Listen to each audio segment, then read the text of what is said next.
आज आपके इस विद्यालय में हम लोग यहाँ पर आए। पहले भी आप लोगों ने कभी ऐसे मुनि महाराज जी के दर्शन किए? पहले कोई महाराज जी आए इधर? बच्चों नहीं आए? पहले बार ही देखा दिगंबर मुनि महाराज जी को? हाँ। आप लोगों के मन में प्रश्न तो आता होगा कि ये कपड़े क्यों नहीं पहनते? ये प्रश्न आया ना? नहीं आता कि महाराज जी हैं तो ये कपड़े क्यों नहीं पहनते? तो हमारा ये कहना है कि आपने कपड़े कब से पहने? बोलो। कोई भी व्यक्ति कपड़े कब पहनता है? जब उसमें विकार उत्पन्न होते हैं, जब वासनाओं को और मन को, अपनी इंद्रियों को वश में कर लेता है, तो फिर वस्त्र की जरूरत नहीं, चारों तरफ दिगंबर हो जाता है वह, क्योंकि दिशाएं उनका वस्त्र हो जाते हैं। आज आपके इस नवी वेज विद्यालय में आने का सुअवसर प्राप्त हुआ। कुछ आप लोगों को 10-5 मिनट में बताते हैं, क्योंकि आज आप लोगों को फिर जल्दी भी। हम अपने जीवन को चाहे जैसा बना सकते हैं।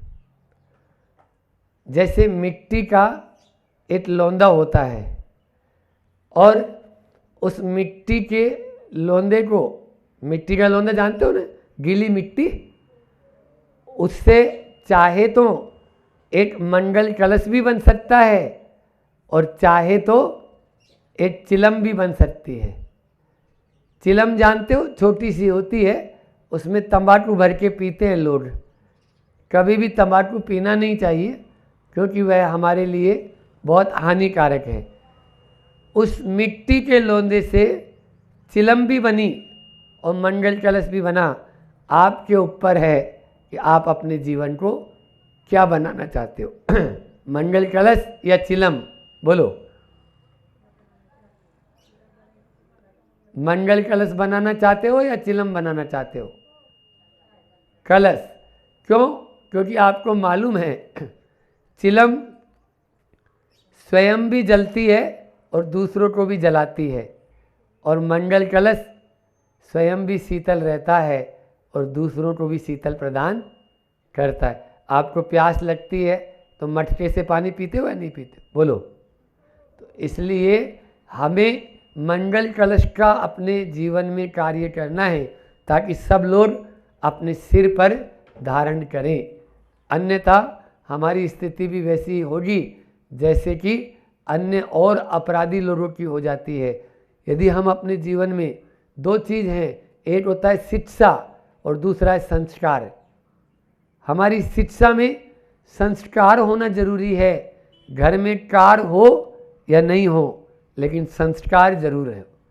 सबसे पहले हमें संस्कारित होना है। अभी आप लोग सब लाइन से बैठे हैं, एक ड्रेस में बैठे हुए हैं, कितने प्यारे लग रहे हैं। बोलो। कोई ऐसा इधर बैठे, कोई उधर बैठे, हाँ, कोई रंग बिरंगी ड्रेस पहन के आए तो अच्छा लगेगा?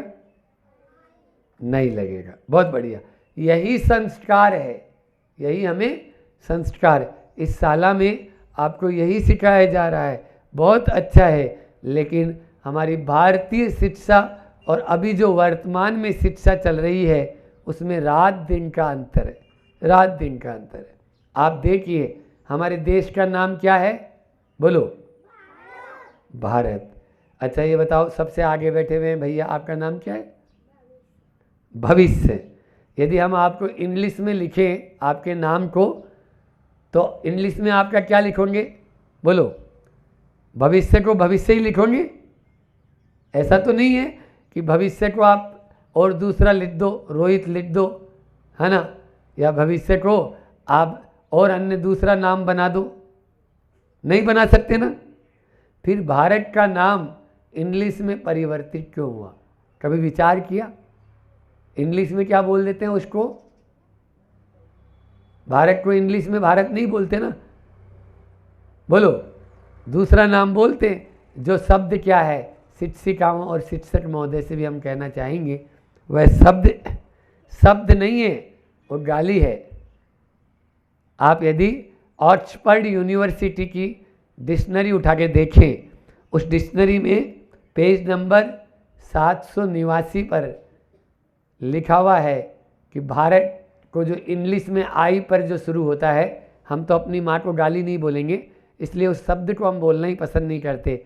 उसमें लिखा हुआ है 3 अर्थ दिए उस शब्द के, और वो है, पहला है पुअर। क्या आप लोग पुअर हो? क्या बोलो, भारतीय जितने भी हैं क्या पुअर हैं? अरे हमारे पास में जो संपदा है, हमारे पास में जो ऋषि मुनियों की संपदा है, वो कहीं पर नहीं मिलेगी। फिर उसके बाद में क्रिमिनल पर्सन, दूसरा शब्द क्या दिया? Criminal person. क्या आप लोग क्रिमिनल पर्सन कहलाना पसंद करोगे? 3 काल में नहीं। और चौथा तो और खराब दे दिया, वो तीसरा दिया ओल्ड फैशन। क्या आप लोग ओल्ड फैशन वाले हैं? लेकिन ढो रहे हैं, आज़ादी के इन 75 वर्ष हो गए, हमें आज़ाद हुए, लेकिन आज़ादी के इन 75 वर्षों में उसी नाम को चला रहे। ये तो महाराष्ट्र में फिर भी हमें बहुत अच्छा लगता है, या तो यहाँ मराठी लिखी हुई मिलती है या हिंदी। ये इस महाराष्ट्र में बहुत अच्छा लगा, यहाँ इंग्लिश बहुत कम। ये हमारे लिए बहुत ही अच्छा है, क्योंकि जो विदेशी भाषा है उस भाषा के माध्यम से हम अपनी उन्नति नहीं कर सकते। समझ में आया? तो इसलिए हम सबका जीवन उन्नत करना है तो सबसे पहले हमारी अपनी भाषा हो। क्या हो? अपनी भाषा हो। क्या हो?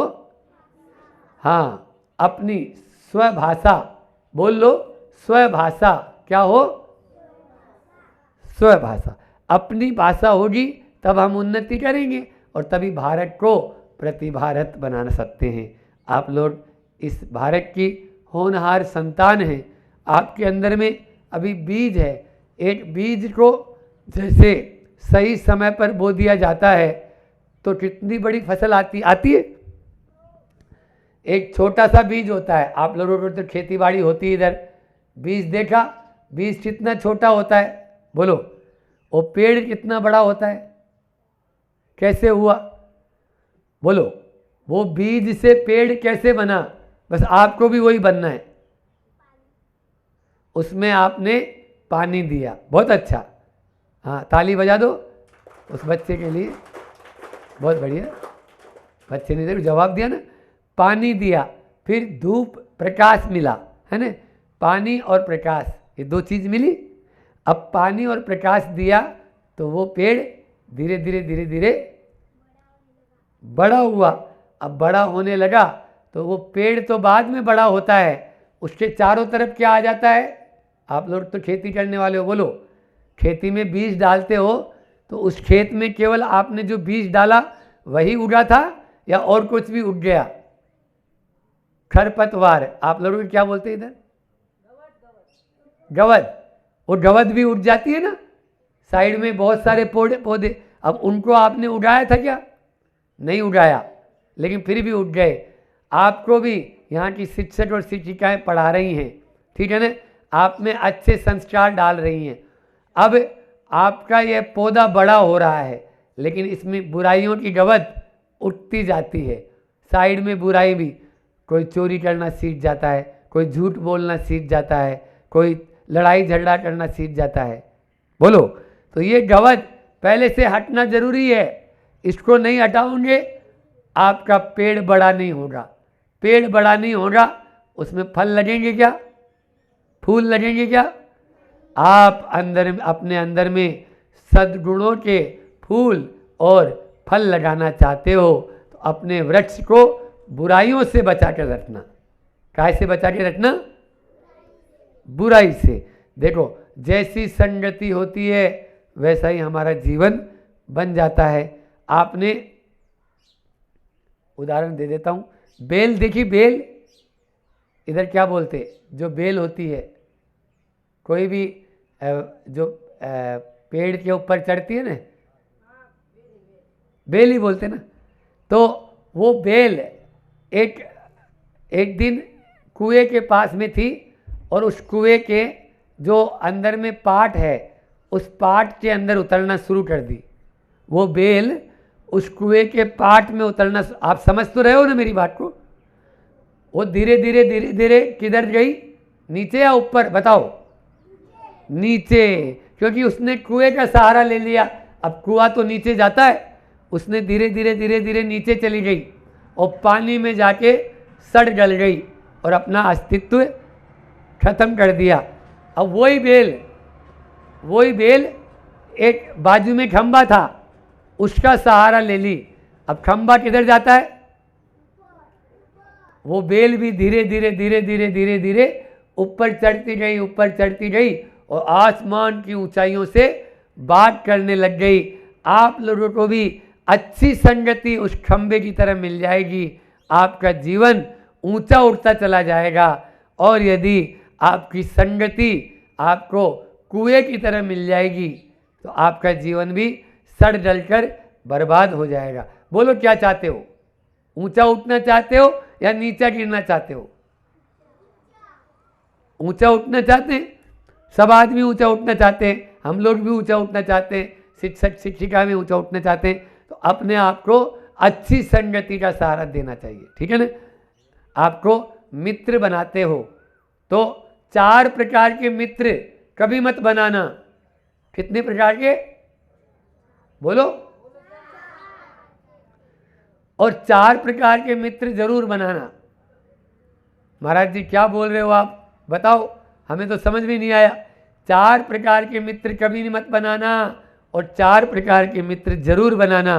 कौन से हैं बता दूं? सुनना चाहते हो? बोलो, सुनना चाहते हो? हाँ, हो, बहुत अच्छा, मराठी में बोला है। तो पहला, शमशान के तरह वाले मित्र, जिनकी सोच शमशान जैसी हो, कभी मत बनाना। अच्छा ये बताओ, शमशान में कोई हंसता हुआ गया? आज तक कोई आदमी शमशान में कोई हंसता हुआ गया? ऐसे मित्र कभी मत बनाना जो शमशान की कैटेगरी वाले हों। ऐसे मित्रों से बच के रहना। दूसरे, जो रेगिस्तान जैसे हों। कैसे हों? रेगिस्तान जैसे हों, ऐसे मित्र कभी मत बनाना। रेगिस्तान देखा आपने कभी? रेगिस्तान में कभी पेड़ पौधे नजर आते हैं? कभी हरियाली नजर आती है? कभी पानी नजर आता है? आप लोग तो सब जानते हो, मेरी ज़रूरत ही नहीं है। यहाँ की शिक्षिका और शिक्षक महोदय ने सब बता दिया। अच्छी बात है, बहुत बढ़िया, अच्छे बच्चे हैं। तो हमें बोल रहे हैं रेगिस्तान जैसे मित्र, जो बिल्कुल जिस धरती में कोई फसल पैदा नहीं होए, ऐसे मित्र बनाने से कभी फायदा होगा? नहीं होगा। Very good. फिर उसके बाद में तीसरे कैटेगरी के मित्र कभी मत बनाना, अस्पताल जैसे मित्र कभी मत बनाना। कैसे मित्र नहीं बनाना? अस्पताल जैसे। अच्छा ये बताओ, अस्पताल में कोई अच्छा आराम पाता है कोई? गांधी जी ने, महात्मा गांधी जी ने अस्पताल को नरक का द्वार कहा। उनकी एक पुस्तक है सत्य का बोध। सत्य का बोध, उस सत्य का बोध पुस्तक पढ़ लेना। उसमें लिखा हुआ है कि अस्पताल नरक का द्वार है। इसलिए कोई अस्पताल जाना पसंद करता है? कोई सुई लगाना पसंद करता है? कोई डॉक्टर के पास जाना पसंद करता है? आप लोग पसंद करेंगे? नहीं करेंगे। इसलिए अस्पताल जैसे मित्र भी नहीं बनाना। पहले कौन से बताए मैंने? बोलो, सबसे पहला कौन सा बताया? शमशान जैसे मित्र नहीं बनाना। दूसरे, रेगिस्तान जैसे मित्र नहीं बनाना। तीसरा, अस्पताल जैसे मित्र नहीं बनाना। और चौथा, वन। आप लोगों ने देखा होगा, अब इस पहाड़ के उधर मान लीजिए पूरा वन है ना, घोर जंगल। जंगल में आदमी को रास्ता मालूम चल जाता है। कोई जंगल में आदमी चला जाए, उसको मालूम चलेगा कि मुझे किधर जाना है? जैसे जंगल में भटक जाता है, वैसे ही जंगल जैसे मित्र आपको भटका देंगे। इसलिए जंगल जैसे मित्र भी नहीं बनाना। अब 4 प्रकार के मित्र अपन को बनाना है। कौन से मित्र बनाना है महाराज जी, वो भी बता दो। तो वो पहला है, मंदिर जैसी कैटेगरी हो, जिनका मन मंदिर जैसा हो, हमेशा ऐसे मित्र बनाना।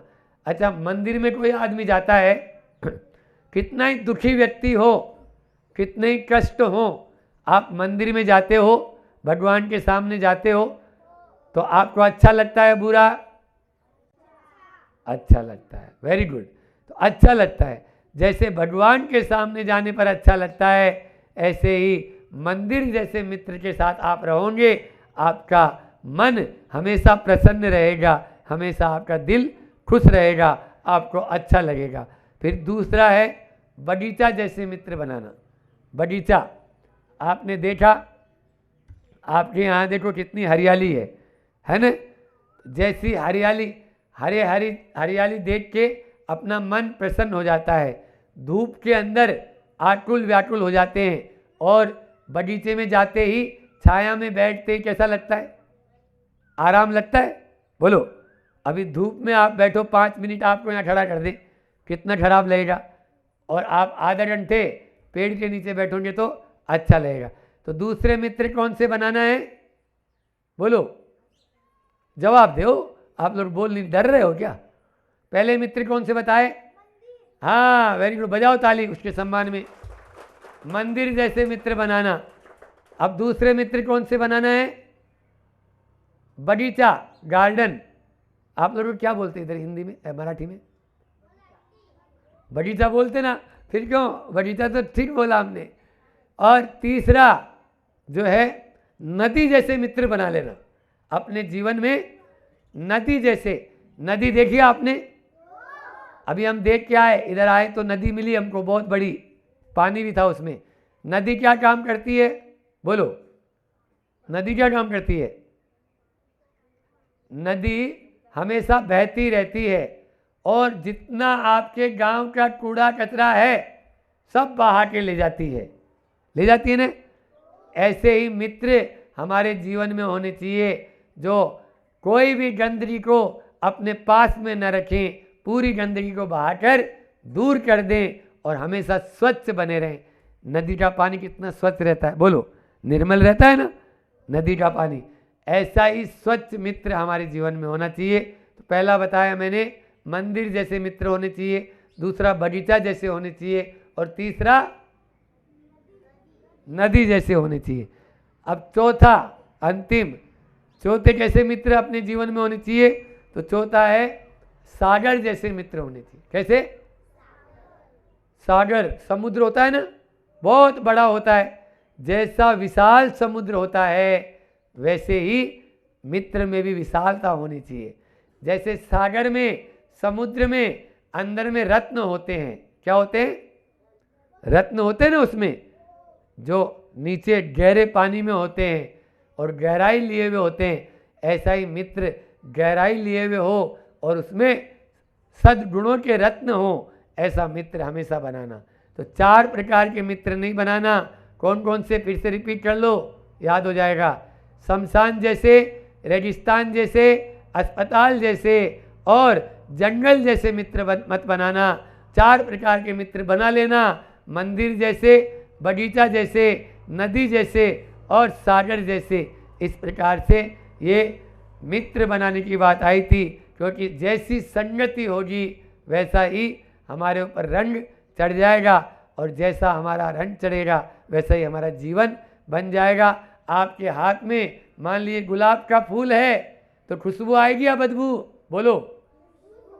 और दूसरे हाथ में कोयला है, आपका हाथ काला होगा या सफ़ेद? तो कोयला रखना पसंद करते हो या गुलाब का फूल? हाँ, अपने हाथ में गुलाब का फूल रखना। फूल आपको जिंदगी भी देगा और जीवन की कला भी देगा। जैसे फूल हमेशा कांटों में रहकर भी मुस्कुराता रहता है, वो फूल कह रहा है घबरा मत, मैं हूं ना। और दूसरा जीवन की कला भी देगा। इस प्रकार से अपने जीवन में हम तरक्की करते रहें, तभी हमारा जीवन आगे बढ़ेगा। अपनी बात को समाप्त करूं उससे पहले, आपके जीवन में कोई भी दोष, कोई भी दुर्बलता, कोई भी दुर्गुण नहीं आएंगे तो आप दुखों से बचे रहोगे। क्या बोला मैंने? दोष, दुर्बलता और दुर्गुण से बचोगे तभी दुखों से बच सकते हो। और वो दोष कौन कौन से हैं? अभी तक तो नहीं आए, आप छोटे हो, लेकिन जैसे जैसे बड़े होता है ना, बाहर की हवा लगती है और आदमी खाना पीना शुरू कर देता है। सबसे पहले गुटखा खाना है? नहीं खाना तो हाथ ऊंचा करो। गुटखा कौन कौन को खाना है? हाथ ऊंचा है सबका। अच्छा, नहीं खाना, चलो ठीक है। जिनके हाथ ऊंचे हैं उनको नहीं खाना। फिर उसके बाद में शराब, शराब पीना है? अच्छी चीज़ है शराब पीना, तो नहीं है। शराब कभी नहीं पीना। जिसने पी शराब उसका जीवन हो गया खराब, बर्बाद। इसलिए कभी अपने मुंह से नहीं लगाना। आप पीना चाहते हो? जिंदगी में नहीं पीना। तीसरा, सिगरेट। सिगरेट पीते हो? पिताजी पीते हैं? कोई कोई के पिताजी पीते हैं। सुनो, पिताजी को कुछ नहीं बोलना, हाँ, क्योंकि उनकी वो जाने, अपन काइटली टेंशन ले। लेकिन अपन को नहीं पीना, ठीक है ना। जिंदगी में एक ही चीज़ ऐसी है जिसको जितना खींचो उतनी छोटी होती है, और वो है सिगरेट। सिगरेट को जितना खींचोगे उतनी छोटी होगी, उम्र भी आपकी छोटी होती चली जाएगी। और अंतिम, चौथा क्या छोड़ना है बोलो? पहला बताया मैंने गुटखा, फिर दूसरा शराब, और तीसरा सिगरेट, और चौथा और बता देते हैं। चौथा है, बड़ा डेंजर है, लेकिन उसको छोड़ना नहीं है, कम उपयोग करना, मोबाइल। समझ में आया? क्योंकि मोबाइल ऐसी बीमारी है, एक बार लग गई तो फिर उसके बाद में बड़ी स्थिति खराब होती है। इसलिए अपने जीवन में एक लिमिट बना लो।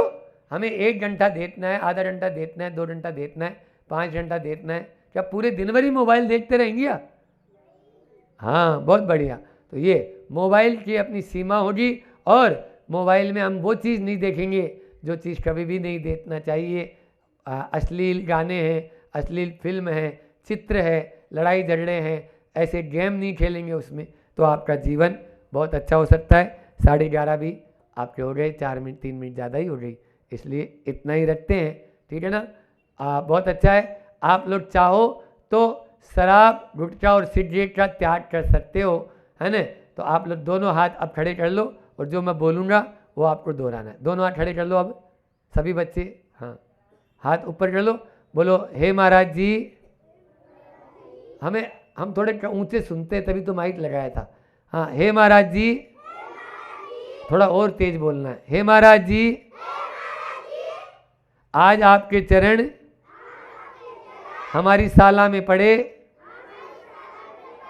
आपने हमें प्रवचन दिया, हम आपसे प्रभावित होते हैं, और आजीवन गुटखा, शराब, सिगरेट और ड्रग्स का त्याग करते हैं।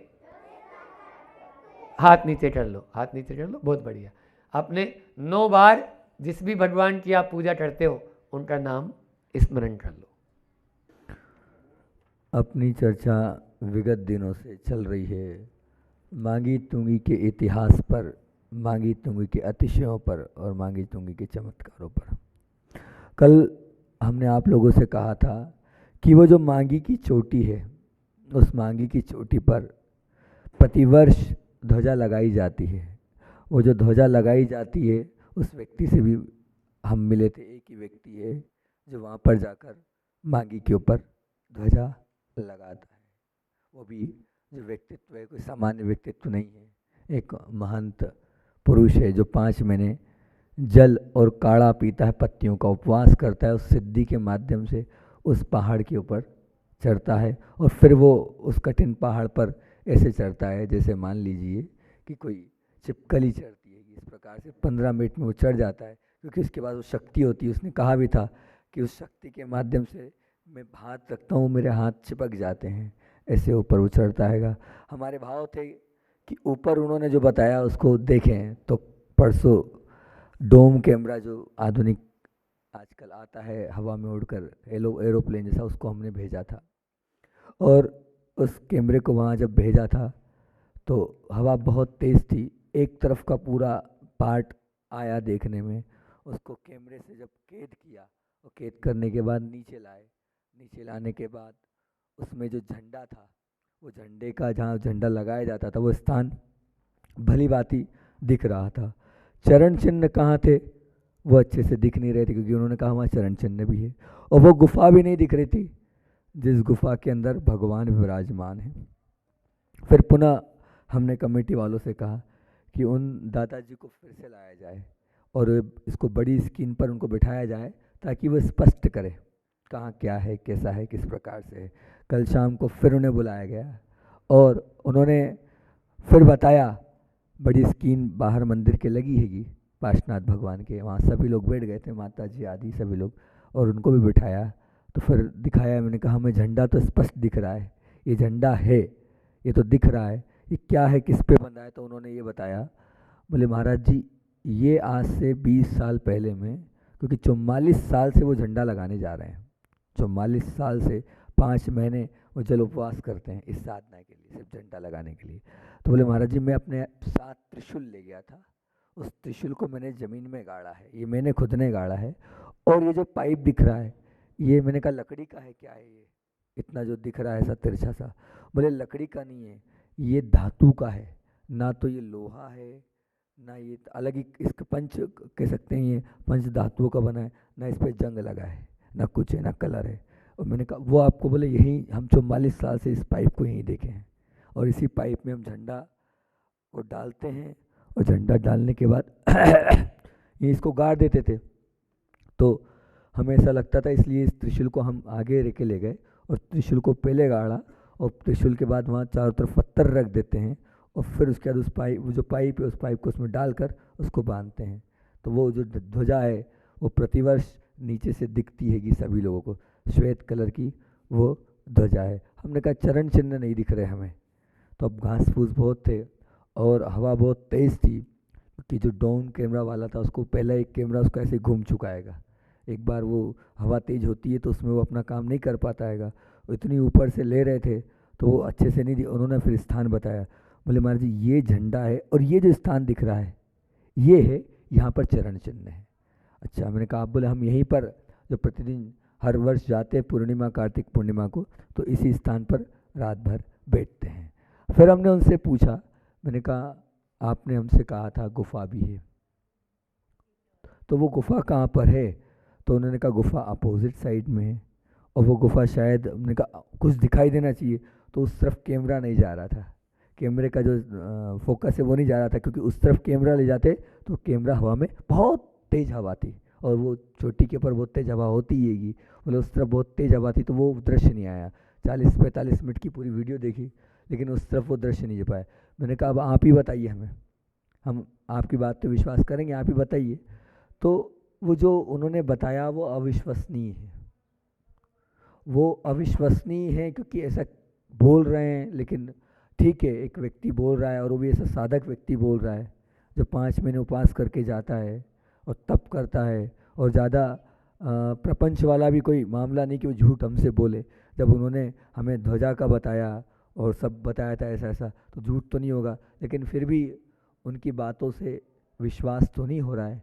वो जो शब्द बोले उनने और जो बातें उन्होंने हमें अकेले में बताई, मैं तो चाहता हूँ वो बात सबको मालूम पड़े, मैं अपने तक क्यों रखूँ, पूरा देश सुने, पूरा विश्व सुने उस बात को, इसलिए सब लोगों के बीच में वो बात बता रहा हूँ। आश्चर्य करने वाली तो है, अविश्वसनीय तो है, लेकिन अपने को तो मानना पड़ेगा, उनने बताई है।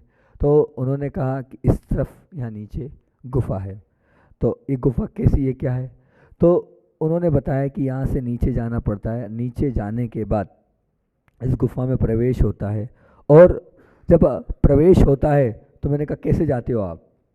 तो बोले एक सर्प आता है, एक सर्प आता है, और वो हर बार 44 साल से हर बार वो एक ही समय उसका फिक्स 1 बजे। बोले हमें अनुभव है तो इस हिसाब से हम बता देते हैं कि इस वही समय है ये। बोले लगभग 1 बजे एक सर्प आता है, वो जो सर्प है उस सर्प के ऊपर मणि लगी हुई है। बोले क्योंकि हमने उससे यही पूछा कि आपको दिखता कैसे है वो, सबसे पहले प्रश्न तो मेरा यही हुआ कि आप बोल रहे हो पूर्णिमा में थोड़ा बहुत तो चला रहता हैगा, लेकिन दिखता कैसे? तो बोले उस सर्प के ऊपर एक मणि होती हैगी, उस मणि जैसे ही वो सर्प आता है तो पूरी चारों तरफ उजाला हो जाता है। मैंने कहा कहाँ मणि है? बोले सिर के ऊपर उसके मणि दीपक जैसा जलता है। मैंने दीपक नहीं है, दीपक नहीं जलेगा, वो मणि होती है। बोले हाँ वो मणि जैसा ही है, हमें ऐसा लगता है जैसे दीपक जल रहा हो। बोले वो आता है, आने के बाद वो ऐसे खड़ा हो जाता है और फिर वो हमें पीछे पीछे ले जाता है। अब वो जब हम उसके पीछे पीछे जाते हैं जाते हैं जाते हैं तो उस गुफा की ओर वो ले जाता है। जब हम गुफा में प्रवेश करते हैं, प्रवेश करते ही जो उन्होंने बताया, प्रवेश करते ही हमें वहाँ प्रतिमाएं दिखने लगती हैगी। मैंने कहा अंदर? बोले नहीं, बाहर से वहाँ प्रतिमाएं दिखती हैं। प्रतिमाएं कैसी हैं वो? उन प्रतिमाओं के विषय में बताओ। तो उन्होंने बताया वो जो प्रतिमाएं हैं वो स्वर्ण पीले कलर की है। अंदर मैंने उनको मंदिर में धातु की प्रतिमा थी वहाँ पर, पार्श्वनाथ मंदिर में, बड़े मंदिर में, वहाँ मैंने कैसी? बोले हाँ वो अंदर विराजमान है पीले कलर की ऐसी। कितनी बड़ी बड़ी प्रतिमाएं? बोले इतनी इतनी बड़ी, इतनी बड़ी, इतनी बड़ी, सब तरह की बहुत सारी प्रतिमाएं जो बाहर से दिखती है। हमने कहा धातु की तो नहीं होगी, वो हो सकता है स्वर्ण की। बोले पीले, एकदम पीली झक प्रतिमाएं हैं और बहुत सारी प्रतिमाएं। हमने गिनी आपने? बोले नहीं, इतना समय ही नहीं मिलता गिनने का। मैंने होता क्या है फिर वहाँ? बोले अंदर तो प्रवेश मिलता नहीं है। सर्प कहाँ चला जाता है? बोले वो सर्प अंदर तक ले जाता है, वो अंदर कहाँ जाता है फिर वो वापस नहीं आता है। पर 44 साल से प्रतिवर्ष वो आता है, ले जाता है। फिर हम बाहर की ओर रह खड़े होते हैं, फिर क्या होता है? वो मुझे थोड़ा सा प्रतिमा हो सकती है, सर्प हो सकता है ऐसा। इसमें सुनने में और मानने में तो इतना मतलब ऐसा लग नहीं रहा है कि गलत है, लेकिन जो अब वो जो उन्होंने बताया वो थोड़ा अविश्वसनीय है। वो उन्होंने ये बताया, बोले वहाँ जैसे ही जाते हैं वहाँ पर एक नग्न मुनिराज मिलते हैं, वहाँ पर एक नग्न मुनिराज मिलते हैं। वो जो नग्न मुनिराज हैं कैसे हैं? बोले एकदम दुबले पतले कृष्णकाया। क्या क्या है? जले जैसे आपके पास पीछी है ऐसी ही पीछी उनके पास भी है। मैंने कहा कोई परिवर्तन देखा आपने उसमें 44 साल में? बोले नहीं, 44 साल से वही चेहरा, वही शरीर, वही पीछी, वही स्वरूप, कोई परिवर्तन नहीं। कृष्ण काया है, बिल्कुल एकदम दुबली पतली काया है, उनकी हड्डी हड्डी दिख रही हैगी और पीछी रहती है। और हम जैसे ही वहाँ पहुँचते हैं, जब वहाँ पहुँचे और पहुँचने के बाद वो हमें देखते हैं और देखने के बाद बाबा दर्शन कर लो जल्दी से, और फिर उसके बाद वो पीछी लगाते हैं। मैंने कहा कहाँ पीछी लगाते हैं? बोले वहाँ पर जो स्थान है उस जगह पीछी लगाते हैं। तो पीछी लगाते ही चमत्कार ये होता है कि वहाँ पर पूजन सामग्री आती है। ये पूजन सामग्री मतलब? बोले वहाँ पर जो है जल चंदन। मैंने पूछा क्या होता है? तो बोले एक वो होता है कलश जैसा, वो कलश में जल रहता है, एक कलश में पीले पीले का पानी रहता है। समझ गया हम कि जल चंदन रहता है। मैंने कलश किसके रहते हैं? पीतल के रहते हैं, मट्टी के रहते हैं? बोले पत्थर के पाषाण के कलश रहते हैं। बोले उठाने में भी बोले भारी से लगते हैं। वो पाषाण के वो कलश रहते हैं, वो पाषाण के कलश में जल होता है, चंदन होता है। और द्रव्य सामग्री क्या होती है? तो बोले द्रव्य सामग्री में वहाँ काजू है, बादाम है, पिस्ता है। उनने अपनी महाराष्ट्र की भाषा में हमें बताया और उसको जो है जो साथ में थे उन्होंने कन्वर्ट करके बताया। बोले चावल होते हैं, चावल एकदम बड़े बड़े होते हैं, इस प्रकार से बादाम होती है, बड़ी बड़ी बादाम होती है, पूरी द्रव्य जो अष्ट द्रव्य सामग्री होती है वो होती है। बोले बस वो जो महाराज जी पीछे लगाते हैं और वो प्रत्येक अलग अलग थाली काय की है? तो बोले प्रत्येक थाली वो पाषाण की ही है, पाषाण की ही वो थाली है। और फिर उसके बाद जो है उन बर्तनों के माध्यम से, और हम क्या करते हो? मैंने कहा आप अलग अलग पूजन करते हो क्या? बोले नहीं, हमें कुछ थोड़ी आता है करना। क्या करते हो? बस वो हाथ लगा देते हैं सब सामग्री का, और हाथ लगाकर वहाँ पर नमन करते हैं। उन्हें अंदर, बोले वो महाराज जी अंदर नहीं जाने देते। बोले बस बाबा आप जाओ। तो हम ज़्यादा खड़े होने तो वो पीछे मारते हैं, बस बाबा अब जाओ, बाहर हो जाओ, बस इतना ही है तुम्हारा पुण्य, बस बाहर। मैंने कहा कौन सी भाषा में बोलते हैं? भाषा कौन सी है उनकी? महाराष्ट्रियन है, कर्नाटक वाली है? बोले शुद्ध हिंदी में बोलते हैं। शब्द बोले वही प्रतिवर्ष की वही शब्द है, बस बाबा बाहर हो जाओ, हो गया दर्शन, बस बाहर हो जाओ, हो गए दर्शन। और जब मैं नहीं खड़ा होता हूँ क्योंकि वहाँ से हटने की इच्छा नहीं होती, किसकी इच्छा होगी? ऐसे जिन बिंब दिख रहे हैं, ऐसा वहाँ पर वास्तविक एक साधु दिख रहा है, वो उनको देखने के लिए तो कौन नहीं चाहेगा कि हम ज़्यादा देर खड़े रहें। जब बोले नहीं मानते तो वो अपनी पीछे से मारते हैं हमें, पीछे। तो फिर हम उसके बाद वहाँ से जो है 5 मिनट से अधिक हम वहाँ अभी तक नहीं खड़े हो पाए, क्योंकि तुरंत के तुरंत वहाँ पर महाराज जी पीछे लगाते हैं और वो द्रव्य सामग्री आ जाती है और हम उस पर हाथ लगा देते हैं और वहाँ पर भगवान को नमन कर देते हैं। बहुत भाव तो हैं कि उसमें अंदर की ओर भी हमारी यात्रा हो, अंदर भी जाएं, लेकिन वहाँ जाने को नहीं मिलता हैगा। अब वो मुनिराज कौन हैं, वहाँ पर इतने सालों से बिना आहार पानी के कैसे रह रहे हैं? वो कोई देव पर्याय में हैं या कोई रिद्धि सिद्धिधारी मुनिराज हैं?